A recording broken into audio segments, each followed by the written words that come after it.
இன்றைக்கி நான் கவலை மீன் குழம்பு வைக்க போகிறேன். நாட்டு கவலை. இது 100 ரூபாய்க்கு 25 மீன் வாங்கிட்டு வந்தேன். ஃப்ரெஷ்ஷாக இருந்தது மீன். ஆனால் கவலை மீன் குழம்பு தான் வைக்க போகிறேன். அதுக்கு தேவையான பொருள் தக்காளி, 2 தக்காளியை நல்லா கசக்கி எடுத்து வச்சுருக்கேன். கையால் நல்லா கசக்கிக்கோங்க தக்காளியை.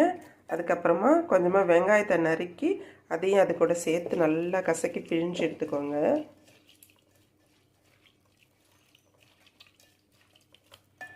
பச்சை மிளகா ஒரு 4. பச்சை மிளகா வந்து நான் 2 புட்டு வச்சுருக்கேன். இந்த பச்சை மிளகாவை அதில் போட்டுக்கோங்க.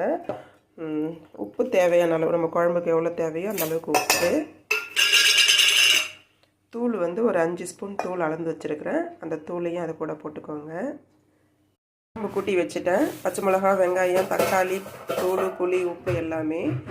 மீன் குழம்புக்கு எப்போவுமே புளியும் காரமும் கொஞ்சம் ஜாஸ்தியாக இருந்ததுன்னா நமக்கு சாப்பிட்றதுக்கு நல்லா உப்பு உரப்போட நல்லா டேஸ்ட்டாக இருக்கும். அதனால் புளி நான் கொஞ்சம் ஜாஸ்தி சேர்த்துருக்கேன். இப்போ வந்து கொஞ்சமாக எண்ணெய் விட்டுடுவோம். அதில் எண்ணெய் எதுக்குன்னா குழம்பு பொங்கி வந்து வழியாமல் இருக்கிறதுக்கு.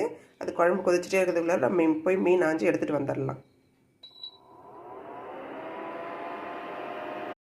மீன் ஆஞ்சி வச்சுருக்கேன். மாங்காவை கட் பண்ணி வச்சுட்டேன். குழம்பு ஓரளவுக்கு கொதிச்சு போச்சு.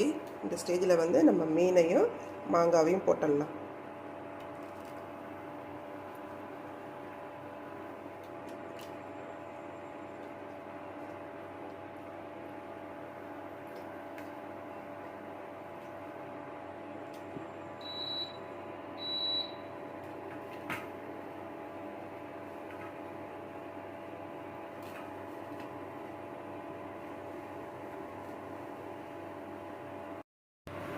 மீன் குழம்பு தாளிக்கிறதுக்கு வானலை காய வச்சுட்டு அதில் ஒரு 5 ஸ்பூன் எண்ணெய் விட்டுருக்கேன். தாளிக்கிறதுக்கு தேவையான பொருள் வெங்காயத்தை நறுக்கி வச்சுருக்கேன். இது 2 வெங்காயம் கட் பண்ணதில் பாதி குழம்பு கூட்டும் பொழுதே பிசைஞ்சு எடுத்துட்டேன். மீதி 1.5 வெங்காயம் தான் இருக்குது. கொஞ்சமாக வடவும் கருவேப்பிலை. இதுதான் தாளிப்புக்கு. எண்ணெய் காஞ்சிடுச்சு. இப்போ இந்த ஸ்டேஜில் நம்ம வந்து வடவத்தை போட்டலாம். வடவும் கருவேப்பிலை 2 லைட்டாக வதங்கினதுக்கப்புறமா வெங்காயத்தை போட்டுடலாம். வெங்காயம் நல்லா ப்ரௌனாக வதங்கி போச்சு. இப்போ இந்த ஸ்டேஜில் நம்ம வந்து குழம்புல சேர்த்துடலாம். குழம்புல சேர்த்துட்டு நம்ம ஃபுல் சிம் வச்சுட்டு ஒரு 10 மினிட்ஸ் மூடி விட்டுடுங்க. குழம்புடைய டேஸ்ட் வந்து சூப்பராக இருக்கும். நீங்கள் மீன் குழம்பு எப்படி செஞ்சு பாருங்கள். கண்டிப்பாக நல்லாயிருக்கும்.